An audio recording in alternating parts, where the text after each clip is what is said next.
اچھا فلسطین کے بارے میں ایک بات خوب اچھی طرح سمجھ لیں. دیکھو ہمارے فلسطینی بھائیوں پہ جو ظلم ہو رہا ہے اس میں تو دو رائے نہیں ہے, ساری دنیا دیکھ رہی ہے, ویڈیوز دیکھ رہی ہے, اور الحمدللہ مسلمانوں کے دل فلسطینیوں کے ساتھ دھڑک رہے ہیں. صرف مسلمان نہیں, بہت سے غیر مسلم بھی ان کے, یورپ بھی ان کی اس مسئلے پہ فلسطینیوں کے ساتھ ہے, یورپ کے بہت سے کنٹریز. تو یہ مسئلہ کوئی ایسا نہیں ہے کہ جس میں صرف مسلمان ہی یہ سمجھتے ہوں کہ فلسطینیوں کے ساتھ ظلم ہو رہا ہے. چند کنٹریز کی دہشت گردی ہے جو ساری دنیا جانتی ہے. اب دیکھو اس میں مسئلہ پتہ ہے کیا ہوتا ہے, مسئلہ یہ ہوتا ہے کہ ایسے موقع پہ لوگ ہمارے جذبات سے غلط فائدہ اٹھا لیتے ہیں. ابھی میں دیکھ رہا ہوں بہت سے لوگ چندے کی اپیلیں کر رہے ہیں, پتہ نہیں ہے بھائی یہ چندہ وہاں پہنچائیں گے کہ نہیں پہنچائیں گے, کون لوگ ہیں یہ لوگ. جوش میں آ جاتے ہیں کہ یار فلسطینی بھائیوں کا ہم سے خون دیکھا نہیں جا رہا, ان کے یہ حالات ہم سے بہت, یہ تو ہر مسلمان کا دل دھڑکتا ہے بھائی, اور کسی بھی مظلوم کو دیکھ کر انسان کو ترس آتا ہے, اس کے اوپر دل چاہتا ہے مدد کرنے کا. تو اس میں کیا ہوتا ہے کہ جب آپ کے ایسے جذبات پیدا ہوں گے تو اس جذبات کو 2 نمبر لوگ کیش کراتے ہیں. تو جب تک کوئی آتھینٹک ادارہ نہ ہو, آپ کو 100% یقین نہ ہو کہ یہ رقم ہماری فلسطینیوں کی مدد ہی کے لیے پہنچے گی, اس وقت تک آپ کسی کے ساتھ تعاون کی کوشش نہ کریں. جب روہنگیان میں میانمار میں یہ سلسلہ شروع ہوا تھا, وہاں ظلم ہونا شروع ہوا, تو کچھ فراڈی لوگوں نے بھی ان کے نام پہ چندے کرنا شروع کر دیے تھے. تو میں نہیں کہہ رہا کہ سارے فراڈی ہیں, لیکن فلسطینیوں کے پر جو ظلم ہو رہا ہے, ہم سب اس کے حق میں احتجاج کر رہے ہیں, یعنی اس ظلم کے خلاف احتجاج کر رہے ہیں فلسطینیوں کے حق میں. تو لیکن اس میں جو مالی مدد کا جو عنصر ہے کہ ان کی مدد کیسے کی جائے, تو اس میں کہیں کوئی 2 نمبر لوگ آپ کو بے وقوف نہ بنا لیں. اس میں کسی پر جلدی بھروسہ نہ کریں جب تک کوئی ریلائبل ادارہ نہ ہو, پراپر آپ کو 100% اس کے بارے میں یقین نہ ہو. دوسری بات یہ کہ اس وقت ہماری حکومت کی, دیکھو ہم جو چھوٹا موٹا احتجاج کر رہے ہیں, ادھر یوٹیوب پہ کر دیا, ادھر فیس بک پہ کر دیا, اس سے ہونے والا کچھ بھی نہیں ہے. یہ بھرپور طریقے سے, جیسے نبی صلی اللہ علیہ وسلم کی ناموس کے لیے جو ریلیاں نکلی تھی بہت بڑے پیمانے پر, آپ صلی اللہ علیہ وسلم کی ناموس کے لیے جیسے گستاخانہ خاکے بنائے جاتے ہیں, تو پوری ایک بھرپور طریقے سے احتجاج ہوتا ہے. دنیا دیکھتی ہے, ریلیاں نکلتی ہیں, پرامن ریلیاں, تشدد کے قائل نہیں ہے کہ مار دھاڑ کی جائے اور توڑ پھوڑ کی جائے, ہم اس کے قائل نہیں ہیں, لیکن احتجاج بھرپور طریقے سے ہونا چاہیے. یہ جو عوامی چھوٹا موٹا احتجاج ہے نا, وہ یہ بھی بیچاروں کا, لوگوں کا اپنا غم ہے, وہ شیئر کر رہے ہیں, یہ بھی ضروری ہے, لیکن اس کو عالمی عدالت میں اس وقت صحیح معنوں میں اٹھایا جائے گا جب بھرپور طریقے سے ریاستی سطح پہ اس پہ آفیشلی جب تک احتجاج نہیں ہوگا, اس وقت تک یہ اس احتجاج کو ہم احتجاج نہیں کہیں گے.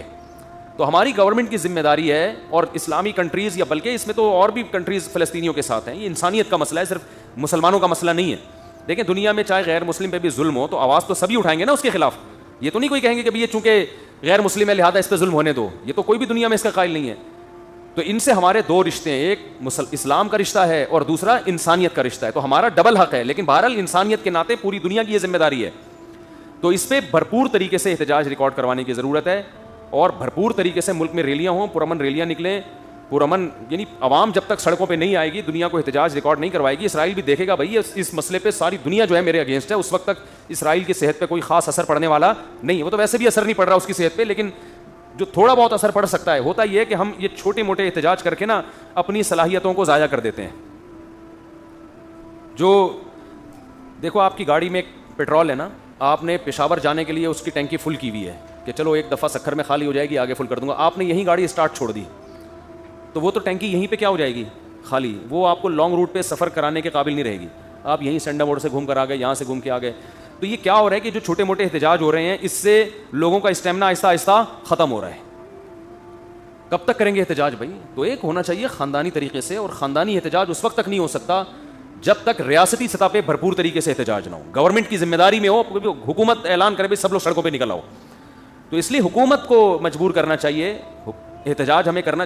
دیکھیں جب تک کسی کا ایک ہدف نہیں ہوتا نا, اس وقت تک آپ کا کوئی بھی مطالبہ مانا نہیں جائے گا. ایک چیز کو فوکس کریں سب مل کے کہ یہ ہونا ہے, تو پھر تو ہو جائے گا. ایک آدمی کہہ رہا ہے یہ ہونا چاہیے, دوسرا کہہ رہا ہے یہ ہونا چاہیے, تیسرا کہہ رہا ہے یہ ہونا چاہیے, اس کا مطلب کچھ بھی نہیں ہونا چاہیے پھر. تو ہم یہ سمجھتے ہیں کہ مؤثر احتجاج اس وقت تک نہیں ہو سکتا جب تک اسلامک کنٹریز میں پبلک بہت بڑی تعداد میں سڑکوں پہ نہیں نکلے. اور ہم کہتے ہیں کہ یہ پرامن ریلی ہوگی, اس میں مار دھاڑ توڑ پھوڑ نہیں ہوگا, لیکن ہو تو نا, پبلک تو آئے نا سڑکوں کے اوپر. ہماری اور آپ کی دعوت پر کتنے لوگ نکل آئیں گے؟ اور دوسری بات یہ کہ یہ تو سیاسی لوگوں کا کام ہے پبلک کو روڈوں پہ لانا. یہ مذہبی لوگ جو جن کا سیاست سے تعلق نہیں ہے, نہ ان کو یہ طریقہ آتا ہے پبلک کو روڈ پہ لانے کا, نہ ان کی دعوت پہ لوگ آئیں گے. تو اس سیاسی لوگوں کی ایسے موقع پہ ذمہ داری ہے کہ آپ کی ایک ایک کال پہ لاکھوں لوگ سڑکوں پہ نکل آتے ہیں, تو آپ کی ذمہ داری ہے, آپ اس پہ, یہ ہمارے ملک کا کیا ایک مذہب کا اور ایک انسانیت کا ایک مشترکہ مسئلہ ہے. تو اور دنیا کو اگر ہم ایسے ہی بے لگام چھوڑ دیں گے تو یہ ظلم تو بڑھتا رہے گا پھر. تو ایسے موقع پہ ہماری ذمہ داری بنتی ہے کہ احتجاج ہم کریں. لیکن میں نے جو ابھی یہ بیان ریکارڈ کروایا ہے اس کا بنیادی مقصد یہ تھا, میں دیکھ رہا ہوں کہ لوگ جناب وہ چندہ بندہ شروع کر دیا, تو یہ ایسا نہ ہو کہ آپ کا پیسے جو کوئی فراڈیوں کے ہاتھ میں چلے جائیں. تو کچھ لوگ یہ بھی کہہ رہے ہیں ہم آپ کو آؤ فلسطین لے چلتے ہیں, تو پتہ نہیں بھائی کہاں لے جائے فلسطین کے نام پہ. وہی قصہ نہ ہو جائے جو وہی والا نا قطر والا ہوا تھا. ایک ٹریول ایجنٹ کو کسی نے پیسے دیے اور گھما پھرا کے اس کو کہا کہ میں تمہیں قطر لے کے جا رہا ہوں, عمان مسقط لے کے جا رہا ہوں. سمندر میں جا کے کیا پتہ چلتا ہے مسقط کدھر ہے اور انڈا موڑ کدھر ہے. تو اسے گھما کے گوادر پہ اتار دیا, پیسے کھا گیا. اس سے بولا کہ تھوڑا سا بس آگے جاؤ, مسقط ہی مسقط ہے. تو وہ بیچارہ ریگستان میں گھوم رہا تھا, اسے ایک بندہ ملا, پوچھنے لگا کہ یار ذرا بتانا مسقط کدھر ہے. کہہ رہے پتہ نہیں, میں تو خود قطر میں گھوم رہا ہوں. اس کو کسی نے ٹوپی کرا کے کہاں پہنچا دیا تھا. تو ایسا نہ ہو بھائی آپ کو کوئی کسی بھی عنوان سے بے وقوف نہ بنا لے, آپ کے جذبات سے نہ کھیلے. دیکھو جو پیسے کمانے والے لوگ ہوتے ہیں وہ موقع تلاش کر رہے ہوتے ہیں کہ کسی بھی طرح سے کوئی موقع ملے نوٹ چھاپنے کا. ان کا کوئی دین ایمان نہیں ہوتا, یہ کسی مظلوم کے خون کا, اس کی چیخوں کا خیال نہیں کرتے. یتیموں کے نام پہ پیسے کھانا, بیواؤں کے نام پہ پیسے کھانا ان کے لیے کوئی مسئلہ نہیں ہوتا. تو آپ اپنے پیسے کو اگر زیادہ ہیں خام خواہ تو مجھے لا کے دے دو یار, ہدیہ دے دو, مجھے لا کے دے دو فری میں, مجھے ضرورت نہیں ہے. لیکن اگر پھینکنا ہی ہے تو مجھے دے دو, میں تو کھاؤں گا پیوں گا, بریانی کھاؤں گا مسالے والی, ٹھیک ہے نا. انڈے والا برگر کھاؤں گا, مجھے یہ زنگر زیادہ پسند نہیں ہے, انڈے والا زیادہ پسند ہے. پیسے بھی بچیں گے آپ کے, جو بچ جائیں گے واپس کر دوں گا, ٹھیک ہے. لوگ کہہ رہے ہوتے ہیں نا پھر تیرے پاس فالتو پیسے ہیں تو مجھے دے دے. تو فالتو پیسے اگر آپ کے پاس ہیں بھائی مسجد کے ڈبے میں ڈال دو اور کسی مدرسے میں دے دو. خام ہمیں فراڈیوں کو دینے کی ضرورت نہیں ہے. تو ہاں میں یہ نہیں کہہ رہا ان کی مدد نہ کریں, وہ تو فرض ہے, لیکن بہت اچھی طرح پہلے تحقیق کریں کہ کوئی مستند دینی ادارہ ہونا چاہیے.